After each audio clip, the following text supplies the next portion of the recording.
Raw rhymes, timeless beats. The 90s were hip-hop's golden era. Let's count down the greatest rap anthems of every year from 1990 to 1999. 1990, Fight the Power, Public Enemy. Fight the power, can't be. Fight the power. Chuck D once called rap the Black CNN. And in 1990, Public Enemy delivered their most urgent broadcast. Fight the Power was born in the heat of Spike Lee's Do the Right Thing, with a bomb squad crafting a chaotic sound collage of sirens, scratches, horn stabs, and pounding drums. Chuck D's verses didn't just question authority, they named it. Elvis, John Wayne, symbols of cultural dominance flipped into symbols of resistance. Elvis was a hero to most, but he never meant shit to me. Yes, he's straight out racist. Flavor Flav's hype man interjections kept the rage moving to the beat, making protests feel like a dance you couldn't sit out of. Released on Fear of a Black Planet, it became more than a single. It was a rallying cry echoing through boomboxes, rallies, and street corners worldwide. This was hip-hop at its most fearless, and it set the tone for the decade to come. Fight the power, can't be. Fight the power. 1991, summertime, DJ Jazzy Jeff and the Fresh Prince.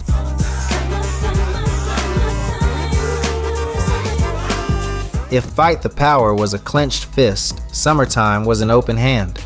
Will Smith and DJ Jazzy Jeff slowed the pace, sampling Kool and the Gang's Summer Madness to create hip-hop's smoothest seasonal anthem.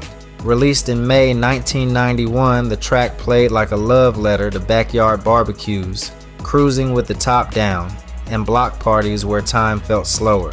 Smith's verses painted scenes so vivid you could smell the charcoal and hear the laughter.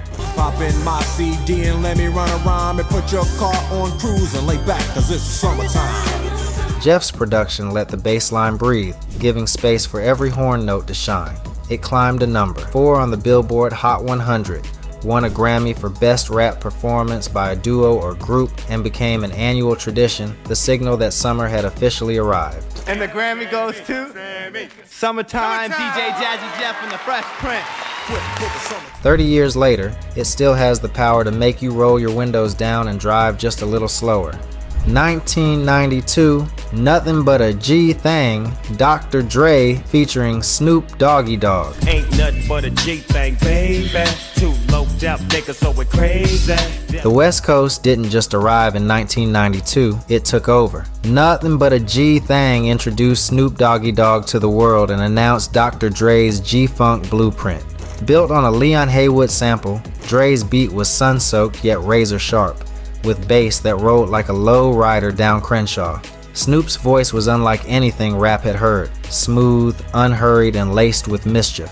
Dre's verses matched him bar for bar, and together they made California sound like paradise. But now it's time for me to make my impression felt. So sit back, relax, and strap on your seatbelt. The video felt like a day in Long Beach. Backyard parties, bouncing cars, and enough swagger to shift the culture.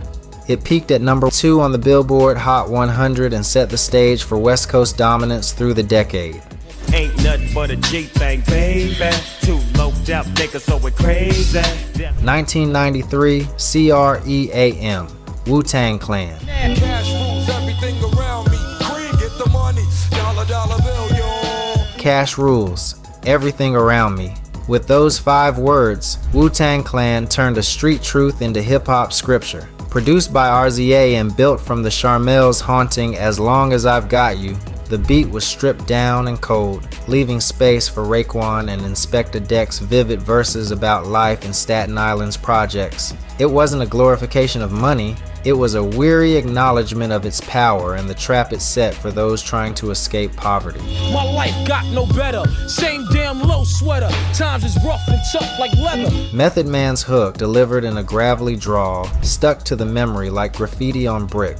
Though it peaked modestly on the charts, C.R.E.A.M became a generational anthem and a permanent entry in the hip-hop vocabulary.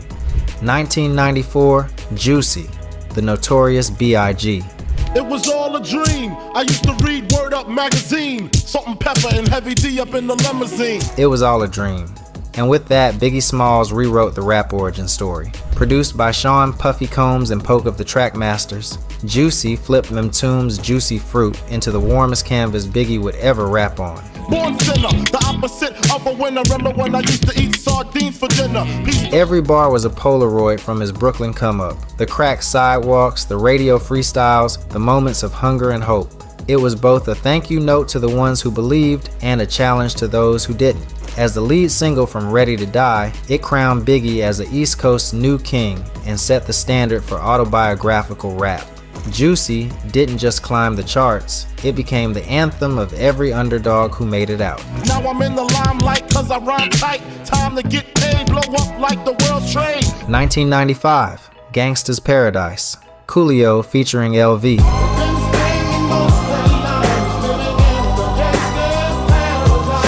The 90s gangsta rap era was full of bravado, but Gangsta's Paradise dared to slow down and look inward. Produced by Doug Rashid, it reimagined Stevie Wonder's Pastime Paradise as a mournful gospel for the streets. Coolio's verses were confessions about temptation, fear, and the cost of survival, while LV's soaring hook felt like a warning from above. Its placement in Dangerous Minds gave it a cinematic edge, but the song's power was in its honesty. It topped charts in 19 countries, won a Grammy, and became one of the most streamed rap songs of its generation.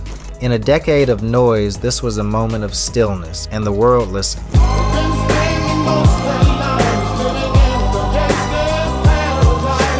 1996, California Love, Tupac featuring Dr. Dre.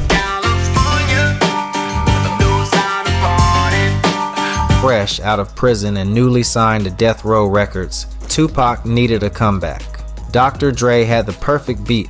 I just happened to be in the studio one day, and it just came about then. All of it happened in one night. Recorded him on the song, we mixed it, now we're out here. A funk-driven monster laced with Roger Troutman's talkbox magic. California Love was bigger than a single, it was a declaration. The Mad Max theme video, directed by Hype Williams, turned it into a cultural event, with Pac and Dre ruling a post-apocalyptic desert.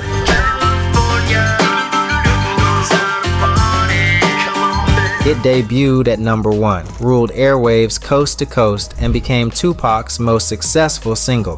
For the West Coast, it was a celebration. For Pac, it was a coronation.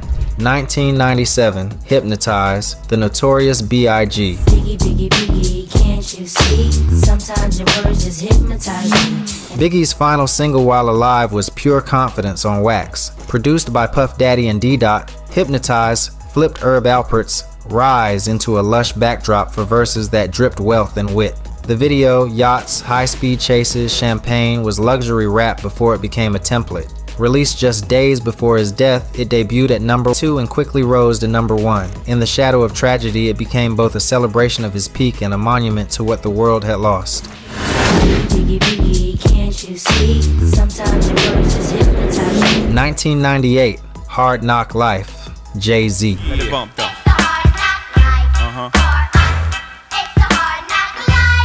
Sampling Broadway's Annie shouldn't have worked, but DJ Mark, the 45 Kings flip of It's the Hard Knock Life, gave Jay-Z his biggest hit yet. Jay's verses bridged the gap between the innocence of the children's chorus and the grit of hustler ambition. It pushed Volume 2, Hard Knock Life, to multi-platinum success, elevated Jay-Z to superstar status, and proved hip-hop could be both street and showbiz without compromise. This wasn't just clever sampling, it was brand-building genius.